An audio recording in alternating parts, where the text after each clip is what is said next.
Hi, I'm Jona, and I'm obsessed with National Treasure. More specifically, National Treasure Edge of History. If you have Disney Plus, if you're bored and you need something to watch, even if you have other stuff to watch, watch National Treasure Edge of History. It is a Disney Plus original series based on the movies of the same name, National Treasure. Now growing up, I was not into the National Treasure movies.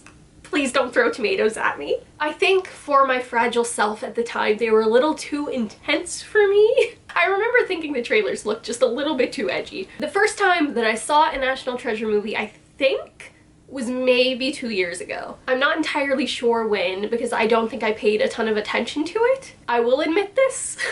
I will admit my faults. So with that in mind, I knew I was going to watch National Treasure Edge of History, as I do with all of the bigger Disney Plus original series. I'm always excited to give them a try because as a big Disney fan, I'll consume whatever they're giving me. But I actually had the privilege of seeing the cast at D23 Expo when they came out on stage and introduced the show to us, and I believe showed us a trailer, or maybe it was a clip. I think it was a trailer. I remember thinking, wow, these are all really beautiful people and this is cool. But where is the High School Musical, the musical, the series cast? I was there to see the High School Musical, the musical, the series cast, and I was just waiting for them to come out on stage. So every time it wasn't them, I was a little like, aw. But now looking back, I'm like, Jona! You saw these beautiful, talented, magnificent people on stage and you didn't appreciate it? What is wrong with you? But all that being said, I remember seeing the trailer and thinking, cool. And then it came out in December. In the first few episodes, I will admit, it took me a little bit to get into, but I think it was episode 4, I want to say. If you are on social media, I bet you have seen this, and you might not have realized what it was, but when you watched it, you probably felt like you were changed in some way. There's this moment in this episode where these two characters, Tasha and Oren, have a really cute moment. I don't want to like spoil it, but it's all over social media. Basically, they're sitting on the couch watching Captain America the Winter Soldier, which in itself makes me very happy. And the lines around that are really wonderful, but that's a whole other thing. But it's just such a sweet moment. And in that very moment, I fell in love with those two characters, and it changed my entire perspective on the series, and I became obsessed. Why that moment? I don't know. But that is the moment I can pinpoint my obsession starting, so that when people ask me down the line, Jona, when did it all start for you? I can say that exact moment. I think the main thing that I just want to say about this show is that I am obsessed with a character named Oren. Everyone, I love everyone. Let me make that very clear. Everyone is very talented, and it would not be the same without every single member of this cast. The dynamic that they bring as a group is off the charts wonderful. I love everybody. I have nothing bad to say about anybody. But Oren is the love of my life. Yes, he's a fictional character, and yes, I love him dearly. I think he is the sweetest, most wholesome, most wonderful character that I have seen in a very long time. I wish that all men were like Oren in some way. He can be a little silly at times, but in the best way. And he's very smart. Do not underestimate him for a second. He is the most thoughtful, just he has the best heart, like a heart of gold. His heart is the real treasure. I hear next season they're gonna be searching for his heart. Oh, that did not make any sense. But you get what I'm saying. Oren for president of my heart, really. And Oren and Tasha together is so beautiful. And now this says a lot, because there are times where I love a character, such as Loki.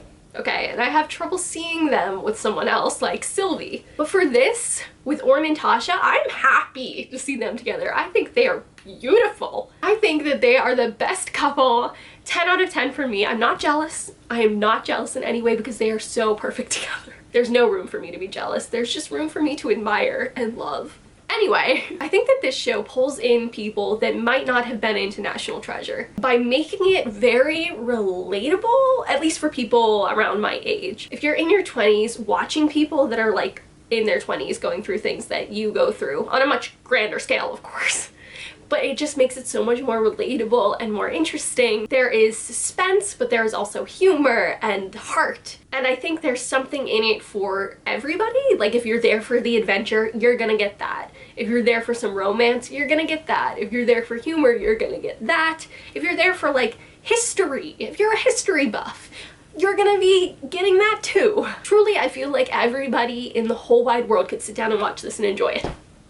Maybe not everybody, but cool people.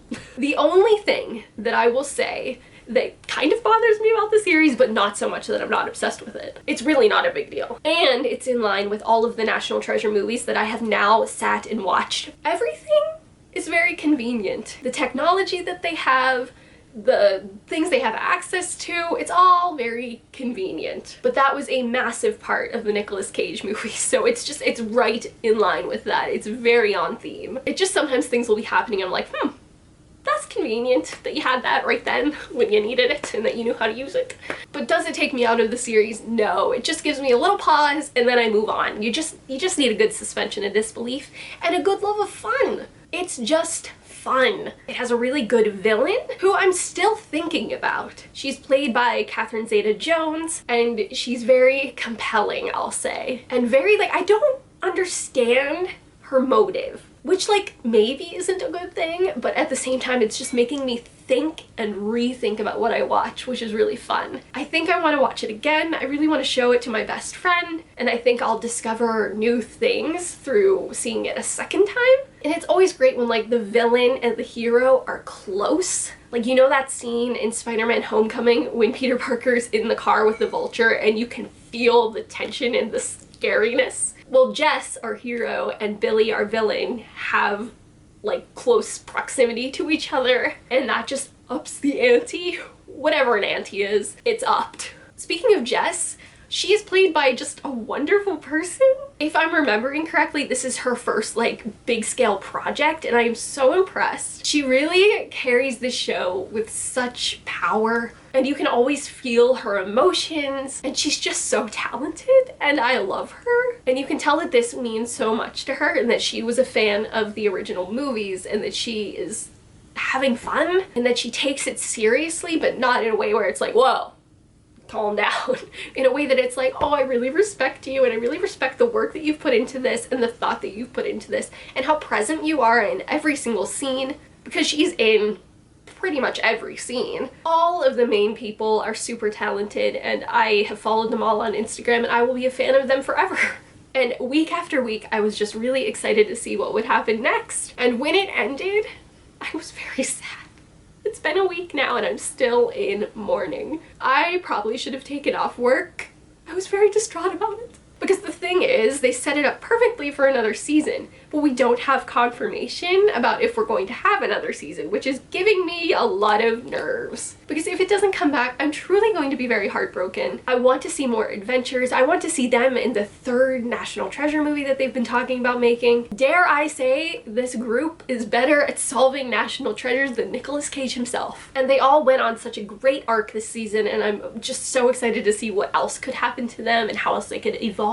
And if you haven't seen it, please watch it. Treat yourself to this fun adventure and then come back to this video and let me know what you thought of it, because I would love to hear your thoughts so that we can all just geek out together and have a massive fun time. How many times have I said fun in this video? Not enough for how fun it is. Oh, I should say that if you are like me and you haven't really seen the first National Treasure movies growing up and stuff, watch them before this, because there are, like, a couple callbacks and stuff that you'll understand better if you know them, if you have context. And it's fun to play along with them and try to figure out what the next clue will be, and there were moments that made my jaw drop. All in all, I just think it really has everything that you could want from a series. And I think it deserves more hype, more than it's getting on social media for Oren and Tasha, although that probably deserves more hype too. I want hype for that and hype for the rest of it. Just all in all, more hype. And I love you all. Stay beautiful, you people. Bye!